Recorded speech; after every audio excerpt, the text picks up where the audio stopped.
15, nous abordons maintenant des articles concernant la séparation des pouvoirs. Tout d'abord l'article 16 qui dit ceci. Toute société dans laquelle la garantie des droits n'est pas assurée, ni la séparation des pouvoirs déterminée, n'a point de constitution. Cet article 16 est fatal. Il est fatal parce que, à sa lecture attentive, nous pourrions très bien en conclure que tout le texte de la Constitution du 4 octobre 1958 est nul et non avenu, ou tout au moins qu'il ne peut pas, du point de vue de la DDHC, prétendre à être nommé une Constitution pour un pays comme la France. En fait, que dit cet article 16? Il dit que toute société dans laquelle la séparation des pouvoirs n'est pas déterminée, n'est pas établie, est réputée ne pas avoir de constitution. Et que dit le texte du 4 octobre 1958? Alors, ici, nous anticipons, mais il le faut pour la bonne compréhension de notre propos. Il dit que le pouvoir législatif, c'est-à-dire le pouvoir d'édicter des règles coercitives, est quasiment entre les mains du pouvoir exécutif qui, donc, de ce fait, en même temps, a le droit d'édicter des règles et le droit de les faire appliquer.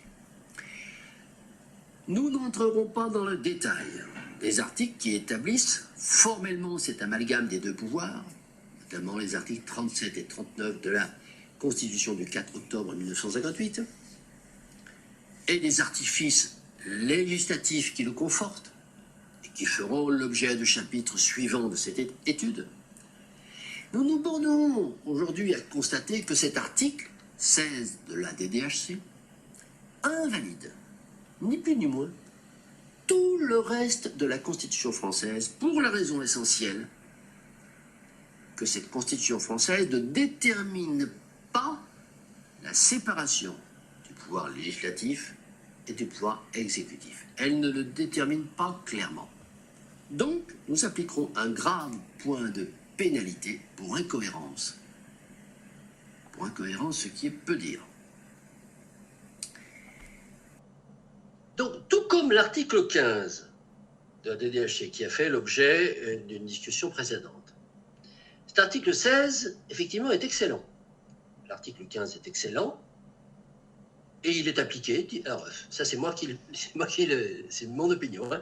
L'article 15 est excellent et il est appliqué. On peut s'en servir pour le faire appliquer et bon, ça fonctionne à peu près. L'article 16, effectivement, est excellent, mais il n'est pas appliqué. Et tu as dit très justement, Luc, au niveau de la cohérence, il est cohérent dans ce qu'il dit, mais il n'est pas cohérent avec la Constitution de 1958. Alors, c'est ce qu'on appelle l'incohérence externe. On a parlé d'incohérence interne. Incohérence interne, c'est lorsque dans l'énoncé d'un article, il y a une incohérence entre la première proposition et la deuxième proposition. C'est l'incohérence interne. L'incohérence externe, c'est lorsque ce qui est dit dans un article est incohérent avec ce qui est dit dans un autre article. Bon. Donc là, on est dans le cas d'une incohérence externe. Mais je voudrais refaire, disons, une petite synthèse de cet article 16 pour, au-delà d'une première évaluation qui m'amène à dire qu'il est excellent, dire qu'il est excellent parce qu'il est important, il est très important, il pose en fait les conditions de constitutionnalité. Parce que lorsque des gens comme nous posons en permanence la question de savoir qu'est-ce que c'est finalement qu'une constitution, avant même de savoir qu'est-ce que c'est qu'une bonne constitution, comment est-ce qu'il faut rédiger une bonne constitution, pourquoi une constitution est mal rédigée, etc.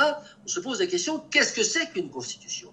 Et l'article 16, lui, il dit, une constitution, c'est un écrit réglementant la collectivité qui pose deux choses. Il garantit les droits, c'est-à-dire que la constitution, elle doit énoncer les droits, elle doit donner les outils qui vont permettre de garantir ces droits.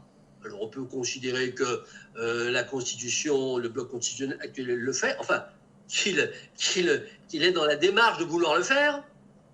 Bon. Et puis, qui sépare les pouvoirs. Alors, comme le dit effectivement très justement Luc, en cela je suis tout à fait d'accord avec lui et je suis prêt à monter une entreprise dans ce sens-là, hein, c'est-à-dire dire que cet article 7 nous donne une preuve, nous donne un élément pour attaquer le texte du 4 octobre 1958 en inconstitutionnalité sur les points, disons, qui concernent la description du pouvoir législatif, du pouvoir exécutif et accessoirement du pouvoir d'ailleurs judiciaire. Je donne les moyens. Donc ça, évidemment, c'est extrêmement intéressant et ça ouvre un front très très important. Auparavant, il me paraîtrait quand même nécessaire de bien réfléchir sur la notion de séparation de pouvoir. Parce qu'une fois qu'on a dit il faut séparer le pouvoir, hein, donc l'article 16 dit il faut séparer le pouvoir, sinon c'est même pas la peine que vous parliez de constitution. Et qu'est-ce que c'est que les pouvoirs? On retombe sur. On va séparer le pouvoir, il ne dit pas lesquels. Alors, bon, on va dire législatif. Bon. Donc, je trouve du coup que c'est extrêmement complémentaire avec l'analyse de fond que nous avons fait, avec l'étude de fond que nous avons fait sur qu'est-ce que c'est que le pouvoir, et qu'il conviendrait, avant d'utiliser ces articles pour attaquer le texte du 4 octobre 58, de bien définir ce que c'est que les pouvoirs, tout en sachant qu'en dernier recours, le Conseil constitutionnel aura toujours un peu obligé de dire oui, mais attendez, vous avez dit que le pouvoir c'est ça, mais non, le pouvoir en fait c'est pas ça. Bon, mais en ayant un coup d'avance, en sachant déjà ce que peut nous répondre notre adversaire, on peut construire une stratégie plus voilà. Très bien. Alors et puis on termine là-dessus. Effectivement, dans la vidéo, je dis que on ne va pas étudier ce qu'il y a dans le texte de 58, mais c'est dans le texte de 58 sur la séparation du pouvoir, mais c'est très clairement des articles extrêmement précis qui sont cités. Et pour faire court et simple, c'est l'article 39 qui dit grosso modo que la loi elle est faite par l'exécutif. Hein, et l'article 37 qui dit que l'exécutif il crée lui-même son domaine législatif avec le domaine réglementaire. En gros, il y a vraiment de quoi manger là.